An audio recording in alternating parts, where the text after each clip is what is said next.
mostra o tanto que Nova Lima não respeita a sua história. Trouxemos como principal personagem nada mais, nada menos que Dazinho, uma das principais lideranças dos operários da mineração Morro Velho, que simplesmente chegou a ser eleito deputado estadual, que foi caçado pela ditadura, foi torturado. E nós trouxemos o filho do Dazinho, o Jorge Pimenta, para falar um pouquinho da história do Dazinho, que é recente. Nós não estamos falando do século passado, nós não estamos falando de Castor Cifuentes, nós estamos falando de um cara de década de 60 e que não tem uma estátua em nossa cidade relembrando ele. Ah, Fred, tem-se uma estátua na Praça do Mineiro que inclusive tem o nome do Dazinho. A praça tem o nome do Dazinho. Lá tem uma estátua de um mineiro, que eu até discuti com as meninas do jornalismo se existe ou não, elas falaram que está lá ainda, minha memória não sei se está, mas enfim, o mineiro que está lá não é o Dazinho. Betão, é de emocionar e mostra como que a gente não preserva a nossa história. Dazinho merecia ter muito mais valor, ser muito mais ovacionado, aliás, ser ovacionado que ele não é hoje. Poucas pessoas da minha geração para trás lembra-se do Dazinho. Da minha geração para baixo, se você perguntar aí na rua quem foi Dazinho, ninguém sabe.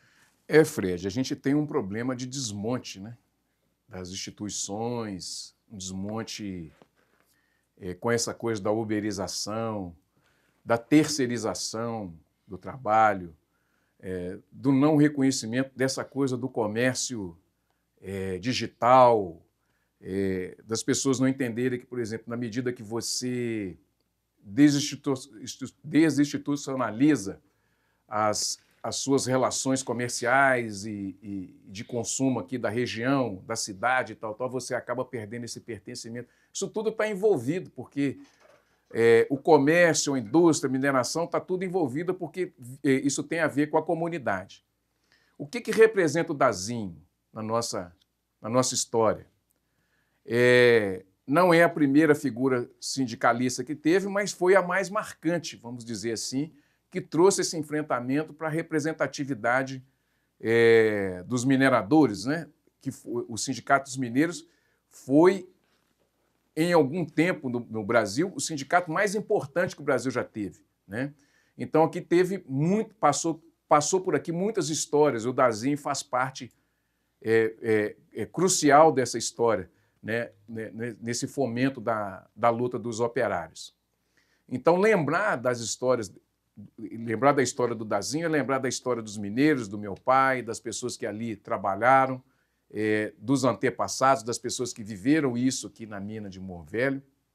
Então a gente precisa buscar isso de alguma forma, porque as crianças e os adolescentes realmente não têm essa ideia, porque os sindicatos eles estão desmobilizados. E eu lembro, vou voltar aqui e falar do seu Zé Militão no documentário de 1983. Eles perguntam para o seu Zé Militão, uma parte do documentário, perguntam o que é o sindicato para um operário? E ele era o diretor ou o presidente, não sei. Ele fala, o sindicato é para o trabalhador como um pai é para um filho. Se ele tivesse um pai e o seu operário tivesse um sindicato, ele está desamparado. Basta ver, gente, que a Vale, nós tivemos dois acidentes mais gravosos ambientalmente aqui em Minas Gerais com a Vale, né? E nós morreram engenheiros, eletricistas, faxineiros, morreram, todas as camadas de operários estavam ali. Não teve um sindicato que tivesse vindo a público falar da importância que é a gente estar sindicalizados e os sindicatos garantir os direitos dessas pessoas. Quem está garantindo o direito dessas pessoas é o Poder Judiciário através do Ministério Público. Então, existe uma desmobilização. O empregado, outro dia eu conversando aqui, tomando uma cerveja aqui embaixo, conversando aqui com um engenheiro da Vale, ele acha que o sindicato não representa ele. Ele acha realmente que o sindicato não representa ele, que é desnecessário ter o sindicato e que a negociação pode ser feita através da Vale com ele. Ô, gente, se isso acontecesse, ou como tem acontecido, né? Se isso acontecer frequentemente como tem acontecido, o operário está morto. No direito a gente chama de natimorto, porque ele não tem os seus direitos reconhecidos. Então, é preciso que o operário, aquele que é engenheiro, ou aquele que é lá do fundo da mina, um operário padrão, aquele operário que é obreiro mesmo, entender que eles fazem parte da mesma massa, do mesmo fator da produção, que só tem a força de trabalho para poder oferecer.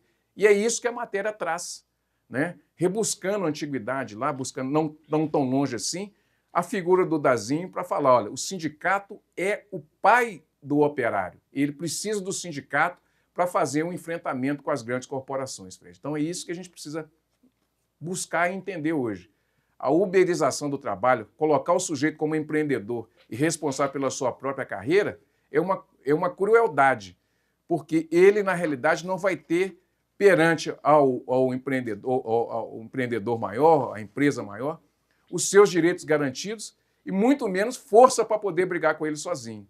Então, o sindicato representa essa unidade e é preciso que você que está nos assistindo leia a matéria do Banqueta, entenda qual é a história do nosso movimento operário, que em Nova Lima é uma coisa muito rica, sabe? Entenda tudo isso e passe a se encarar como um sujeito que precisa ter garantido os seus direitos e, assim, ter, de fato, a sua representatividade sindical. Zé Raimundo, escavando a verdade com Dazinho. Mais uma vez, sensacional a reportagem. Eu, particularmente, que conhecia um pouco do histórico do Dazinho, lá dos anos 80 para cá, 90, mas sabia muito pouco. Então, a reportagem, para mim, foi maravilhosa, porque esclareceu a história de um guerreiro, de um trabalhador guerreiro, de um presidente de sindicato, de um lutador para a classe operária. Lutador que foi esquecido por todos, inclusive pela esquerda que o apoiava. Que a esquerda esteve aqui por 12 anos administrando essa cidade e foi incapaz, esses partidos de esquerda foram incapazes de fazer uma mínima homenagem para o seu Dazinho. Então, a falha não é só da direita, não. A direita está muito errada. Os prefeitos, as administrações passadas, as câmaras de municipais passadas, ninguém teve essa pegada de fazer uma homenagem, de mostrar a história de uma pessoa de tamanha importância para Nova Lima. Essa é outra questão. Então, a reportagem, Fred, para mim, ela foi muito válida, porque ela trouxe à tona um personagem que realmente estava esquecido e um personagem muito importante. Lamentável, é isso que nós acabamos de dizer aqui. Ninguém... um detalhe, viu, Betão? Que é importante que o Betão falou. O problema de sindicatos e conselhos hoje no Brasil é que eles não são atuantes. Então, esse é o grande problema do sindicato hoje. Concordo plenamente com quando o Betão fala que o sindicato é importante e que o conselho regional do representante, ou do médico, ou do farmacêutico, ele é importante. Só que esses conselhos e esses sindicatos não são atuantes em momento algum. Então, nós estamos cansados de ver que é um cabide de emprego com esses sindicatos no Brasil, que cobram do trabalhador uma taxa mensal do seu salário e que não fazem nada para poder, inclusive, protegê-lo. Esse é o grande problema. Tem que ter sindicato? Tem. Tem que ter conselho? Tem. Mas tem que ser atuante. Pega aí o Conselho Regional dos Representantes Comerciais, do qual eu faço parte, que você paga um absurdo anual e que não resolve nada em momento algum. É uma entidade que está lá. É um cabide de emprego que vive te cobrando todo ano se você atrasar um dia a anuidade. Então, os absurdos são vários. Mas a reportagem do Dazinho, bacana, parabéns, o Fred, pela lembrança.